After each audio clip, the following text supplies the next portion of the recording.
Hello दोस्तों, मैं doctor Nishant Sharma. आज आपके लिए लेके आया हूँ बहुत महत्वपूर्ण क्वेश्चन, जो कि बहुत से लोग हमसे पूछते हैं कि हमारे पेशेंट्स के डायबिटीज़ है, क्या हम जोड़ प्रत्यारोपण करवा सकते हैं, घुटना बदला सकते हैं क्या? तो देखिए दोस्तों, घुटना प्रत्यारोपण में डायबिटिक पेशेंट्स डेफिनेटली घुटना प्रत्यारोपण करवा सकते हैं, लेकिन उनकी डायबिटीज़ कंट्रोल होना चाहिए। डायबिटीज़ कंट्रोल होने से मतलब है कि उस दिन की शुगर बराबर होना ज़रूरी नहीं है। पेशेंट की ओवरऑल स्टेटस जो शुगर का होता है, जिसमें HbA1c का टेस्ट अपन करते हैं, वो HbA1c का टेस्ट नॉर्मल रेंज में होना चाहिए, तो या फिर slightly above the normal range तक हम एक्सेप्ट कर सकते हैं। उससे ज़्यादा का यदि शुगर है तो हम पेशेंट को कहेंगे थोड़ा और डिले कर दें। जैसा कि बहुत से लोग पूछते हैं, सर डायबिटिक पेशेंट में क्या रिस्क रहती है? देखिए दोस्तों, डायबिटिक पेशेंट में सबसे पहले कार्डियक स्टेटस का इवैल्यूएट करना बहुत ज़रूरी है। पेशेंट का हृदय सही काम कर रहा है तो हम घुटना प्रत्यारोपण सर्जरी की सलाह देते हैं।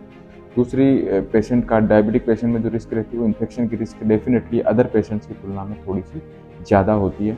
लेकिन यदि शुगर कंट्रोल की जाती है, प्रॉपर एंटीबायोटिक्स और प्रॉपर इन्फेक्शन कंट्रोल के जो प्रिवेंशन के जो मेजर्स हैं उनको फॉलो किया जाता है, तो हम इन्फेक्शन को अवॉइड कर सकते हैं।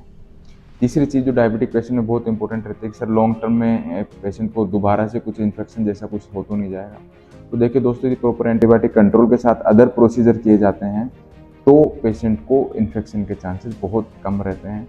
एक बार इन्फेक्शन नहीं होता है, 1 साल 2 साल निकल जाते हैं, बाद में इन्फेक्शन होने की संभावना कम रहती है। तो डायबिटिक पेशेंट घुटना प्रत्यारोपण करवा सकते हैं, लेकिन घुटना प्रत्यारोपण करवाने के पहले उनको डायबिटिक कंट्रोल करना बहुत ज़रूरी है। धन्यवाद।